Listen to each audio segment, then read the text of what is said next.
Hello everyone, welcome back to Samriddhi nursing hub. अगर आप BSc nursing, GNM, ANM, post basic और MSc nursing के students हैं या नॉर्सेट, एम्स, ईएसआईसी, एनएचएम जैसे नर्सिंग कम्पिटिटिव एग्ज़ाम की तैयारी कर रहे हैं तो यह चैनल आपके लिए ही है।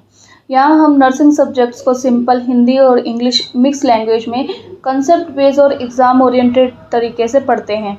रोज़ एक टॉपिक यहाँ पर डिस्कस किया जाता है। होप सो आप इस वीडियो को लाइक करें। अगर आपको यह पसंद आती है तो सब्सक्राइब करें और बेल आइकन को दबाना ना भूलें। आज की इस वीडियो में हम डिस्कस करेंगे इमरजेंसी ओरल कॉन्ट्रासेप्टिव पिल्स यानी ईसीपी के बारे में, जिसमें कि एक मेन ड्रग आती है लेवोनॉर्जेस्ट्रोल 1.5 mg। यह topic BSc nursing, MSc nursing, ANM और जीएनएम के स्टूडेंट्स के लिए बहुत ज़्यादा इंपॉर्टेंट है।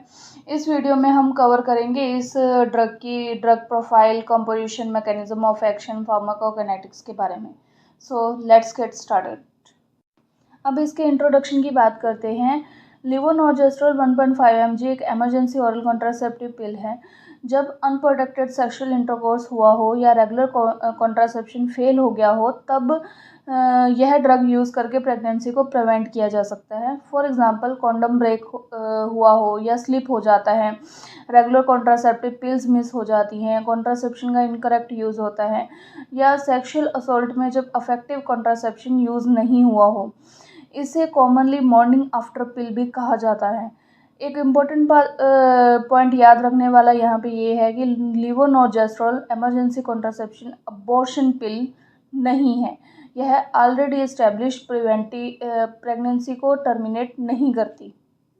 अब इसकी ड्रग प्रोफाइल की बात करते हैं। जेनरिक नेम इसका लेवोनॉर्जेस्ट्रोल 1.5 mg ही है।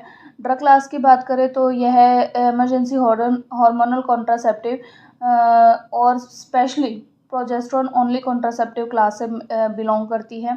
ओरल टैबलेट के फॉर्म में यह मार्केट में अवेलेबल होती है और ओरल रूट के थ्रू ही पेशेंट इसे एडमिनिस्टर करता है।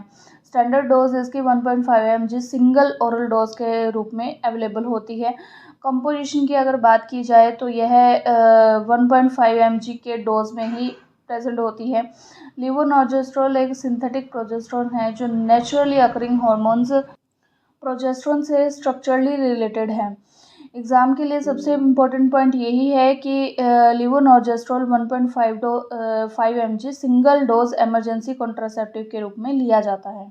ब्रांड नेम्स की अगर बात की जाए तो यह जो ड्रग है वो अनवांटेड 72, आईपिल, प्रिवेंटोल, पिल 72 और नो प्रेगा नाम से भी अवेलेबल होती है मार्केट में। आते हैं इसके मैकेनिज्म ऑफ एक्शन के ऊपर। लेवोनॉर्जेस्ट्रोल इमरजेंसी कॉन्ट्रासेप्टिव प्राइमरली ओव्यूलेशन को डिले या इनहिबिट करके काम करती है। नॉर्मली ओव्यूलेशन से पहले एलएच सर्ज होता है जो ओवम रिलीज करने में इम्पोर्टेंट रोल प्ले करता है। लेवोनॉर्जेस्ट्रोल अगर ओव्यूलेशन से पहले दिया जाए तो यह ओव्यूलेशन को डिले या प्रिवेंट कर सकता है। इसका रिजल्ट यह होता है कि स्पर्म और ओवम के मीट करने की पॉसिबिलिटी रिड्यूस हो जाती है और प्रेगनेंसी प्रिवेंट होने में हेल्प मिलती है।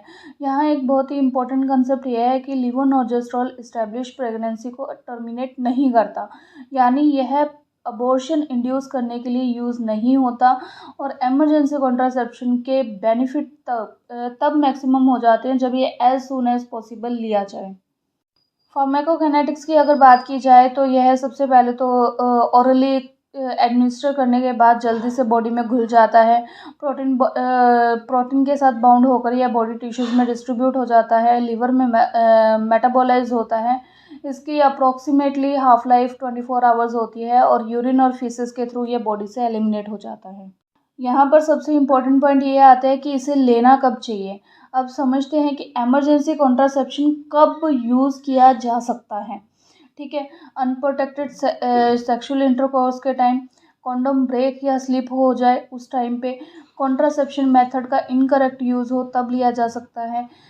मिस्ड कॉन्ट्रासेप्टिव पिल्स, मतलब जो कॉन्ट्रासेप्टिव पिल्स पेशेंट ऑलरेडी 1 महीने की, 2 महीने की ले रहा है, अगर वो बाय मिस्टेक पेशेंट से मिस हो जाती है तो उसे यह अनवांटेड 72 लेनी है। या सेक्सुअल असॉल्ट के केस में जब अफेक्टिव कॉन्ट्रासेप्शन का यूज़ नहीं होता उस टाइम पे इसको पेशेंट जो है कंज्यूम कर सकता है। सबसे इम्पोर्टेंट इसका आता है timing. Emergency contraceptive as soon as possible, जब पेशेंट को पता चले कि उसका जो लास्ट सेक्सुअल इंटरकोर्स है वो अनसेफ था, वो प्रोटेक्टेड नहीं था, तो उसे एज सून एज पॉसिबल यह ड्रग जो है लेनी होती है। और एक इम्पॉर्टेंट पॉइंट यहाँ पे ये आता है कि इमरजेंसी कॉन्ट्रासेप्शन को रूटीन कॉन्ट्रासेप्शन का सब्स्टिट्यूट नहीं बनाना चाहिए। मतलब ऐसा नहीं होना चाहिए कि पेशेंट 1 महीने की जो वो पिल्स ले रहा है, कॉन्ट्रासेप्शन पिल्स ले रहा है, वो ना लेने की जगह या अनवांटेड 72 लेना स्टार्ट कर दे, ऐसा नहीं होना चाहिए। इंडिकेशंस इसके सेम है कि यह प्रेगनेंसी को प्रिवेंट करता है आफ्टर अनप्रोटेक्टेड सेक्सुअल इंटरकोर्स। इसका यूज़ कॉमनली कॉन्डम फेलियर होने पे या कॉन्ट्रासेप्टिव पिल्स मिस होने पे, इनकरेक्ट कॉन्ट्रासेप्टिव के यूज़ पर, विड्रॉल मेथड के फेल होने पे और सेक्सुअल असॉल्ट के केसेस में मतलब इसका यूज़ जो है वो किया जा सकता है। कॉन्ट्रा इंडिकेशंस की बात करें, मतलब किस केसेस में जो लेवोनॉर्जेस्ट्रॉल है वो नहीं लेना चाहिए, तो सबसे मेन तो यही है कि अगर पेशेंट को पहले से इससे कोई एलर्जी हुई हो या पेशेंट को सीवियर लिवर डिसीज़ हो, कंफर्म्ड प्रेगनेंसी हो, तब भी इसको नहीं लेना है। माल अब्जॉर्प्शन के कंडीशंस में नहीं लेना है। और इमरजेंसी कॉन्ट्रासेप्शन को बार बार रिपीटेड केसेस में यूज़ नहीं करना है। और अगर करने की नौबत आ रही है तो उसे मेडिकल हेल्प के लिए पहले मेडिकल डॉक्टर से कंसल्ट करना है। साइड इफ़ेक्ट्स की बात करें, जो यहाँ पे अभी तक हम डिस्कस करते आ रहे हैं कि इसे बार बार क्यों नहीं लेना चाहिए, तो इससे nausea, vomiting, headache, dizziness, fatigue, ये तो कॉमन है कि होगा ही होगा, बल्कि इससे breast tenderness, lower abdominal pain और क्रैम्प्स भी आ सकते हैं। और इससे सबसे मेन ये है कि मेंस्ट्रुअल साइकिल में बहुत ज़्यादा चेंजेस आ सकते हैं। पीरियड्स थोड़े से अर्ली या लेट हो सकते हैं, या हो सकता है कि पेशेंट को बीच में ही स्पॉटिंग वगैरह होनी स्टार्ट हो जाए। और अगर इसका बहुत ज़्यादा एडवर्स यूज़ होना स्टार्ट हो जाए, बहुत ज़्यादा यूज़ होना स्टार्ट हो जाए, तो एडवर्स इफ़ेक्ट्स भी देखे जा सकते हैं, जैसे कि severe abdominal pain, very heavy bleeding, period में डिले होना, मेडिकल इवैल्यूएशन मतलब डिले होना उसका, और प्रेगनेंसी का डाउट हो या नेक्स्ट पीरियड सिग्निफिकेंटली डिले हो, तो मतलब प्रेगनेंसी टेस्ट भी इसमें कंसीडर किया जाता है कि प्रेगनेंसी टेस्ट पेशेंट को कर लेना चाहिए, क्योंकि हो सकता है कि ये टैबलेट इफ़ेक्टिवली काम ना की हो, जिस वजह से पेशेंट प्रेग्नेंट हो सकता है। नर्सिंग रिस्पॉन्सिबिलिटीज़ की बात करें कि यहाँ पे नर्स का क्या रोल आता है, मेनली एडमिनिस्ट्रेशन से पहले पेशेंट की अच्छे से हिस्ट्री लेनी है। अनप्रोटेक्टेड इंटरकोर्स कब हुआ था, कितने टाइम पहले हुआ था, ये पूरे अच्छे से पता करना है। लास्ट मेंस्ट्रुअल पीरियड पेशेंट को कब आया था वो पता करना है। करंट कंट्रासेप्टिव मेथड, इसके अलावा और कौन से कंट्रासेप्टिव मेथड्स पेशेंट यूज़ कर रहा है, या पिल्स वगैरह अगर कोई यूज़ कर रहा है, तो ये सारी बातों का हमें पेशेंट से एक नॉर्मल हिस्ट्री जो है कलेक्ट करना है। और साथ ही पूछना है कि ऐसी मेडिसिन का यूज़ तो नहीं कर रहा है पेशेंट जिससे कि लेवोनॉर्जेस्ट्रॉल का इफ़ेक्ट जो है वो कम हो जाए। ठीक है, मतलब और कोई उसको अल्टरनेटिव मेडिकल बीमारी वगैरह तो नहीं है, वो उसको पूछना है। और पेशेंट को ज़रूर हमें यह बताना है कि पेशेंट को यह मेडिसिन अनसेफ इंटरकोर्स के तुरंत बाद यह लेनी है। एजुकेशन में हम पेशेंट को क्या समझा सकते हैं, नोज़िया, वोमिटिंग या और एडवर्स इफ़ेक्ट अगर पेशेंट मॉनिटर कर रहा है तो उसे डॉक्टर की काउंसलिंग की ज़रूरत है, और पिल को उसे जल्दी से जल्दी लेना है, और पेशेंट को क्लियरली समझाना है कि यह अबॉर्शन पिल नहीं है, यह अबॉर्शन पिल नहीं है, मतलब यह अगर उसकी प्रेगनेंसी कंफर्म हो चुकी है कि उससे वो प्रेग्नेंट हो चुकी है लेडी, तो यह जो पिल है वो अबॉर्ट नहीं करेगी। ठीक है, ये पहले ले सकते हैं पर प्रेग्नेंट होने के बाद यह पिल काम नहीं करती। और सबसे इम्पोर्टेंट उसे समझाना है कि एसटीआई से प्रोटेक्शन नहीं देती, सेक्सुअल ट्रांसमिटेड डिसीजेज से यह प्रोटेक्शन नहीं देती, और इसे लेने के बाद मेंस्ट्रुअल साइकिल्स में भी थोड़े बहुत चेंजेस आ सकते हैं। ठीक है, और अगर पेशेंट की जो पीरियड्स हैं वो बहुत ज़्यादा डिले हो रहे हैं, या पेशेंट को प्रेगनेंसी का डाउट हो रहा है, तो उसे प्रेगनेंसी टेस्ट भी करवा लेना है, टाइम अकॉर्डिंगली उसे प्रेगनेंसी टेस्ट जो है करवा लेना है। और फाइनली ऑनगोइंग प्रेगनेंसी प्रिवेंशन के लिए एक रेगुलर कॉन्ट्रासेप्टिव मेथड के बारे में पेशेंट को काउंसलिंग करना है। ठीक है, कि पेशेंट यह समझ जाए कि इस पिल को उसे रेगुलरली नहीं लेना है, रेगुलर कॉन्ट्रासेप्शन के लिए उसे और मेथड्स का यूज़ जो है करना है। एडवांटेजेस इसके सिंपल हैं कि सबसे पहले तो यही है कि ये सिंगल डोज में जो है काम करती है और इजी टू एडमिनिस्टर है और किसी मेडिकल प्रोसीजर की रिक्वायरमेंट नहीं होती है। कंट्रासेप्टिव फेलियर होने के बाद इसे तुरंत के तुरंत यूज़ किया जा सकता है। अनप्रोटेक्टेड इंटरकोर्स वगैरह से ये हमें बचा सकती है और जनरली वेल टॉलरेटेड होती है, मतलब इतने ज़्यादा पेशेंट को इसको लेने के बाद इतनी ज़्यादा कोई तकलीफ़ नहीं होती है और फ्यूचर में फर्टिलिटी को यह इफ़ेक्ट नहीं करती। मतलब जो कहते हैं कि ज़्यादा पिल्स खाने से फ्यूचर में कभी प्रेगनेंसी कंसीव ही नहीं होगी, तो ऐसा कुछ ही इसका कोई साइड इफ़ेक्ट है नहीं है। और कैन बी यूज़, मतलब कभी भी ये इसको जो है यूज़ किया जा सकता है।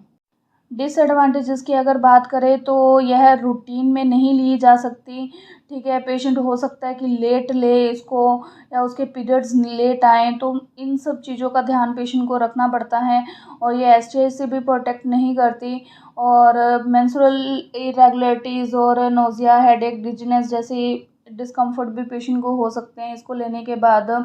और ऑनगोइंग कॉन्ट्रासेप्टिव मेथड्स के कंपैरिजन में यह प्रेगनेंसी को प्रिवेंट करने के लिए लेस सूटेबल जो है मानी जाती है और ये एंजाइम इंड्यूसिंग मेडिसिन में आती है, तो इसका इफ़ेक्टिवनेस भी यह रिड्यूस कर सकती है।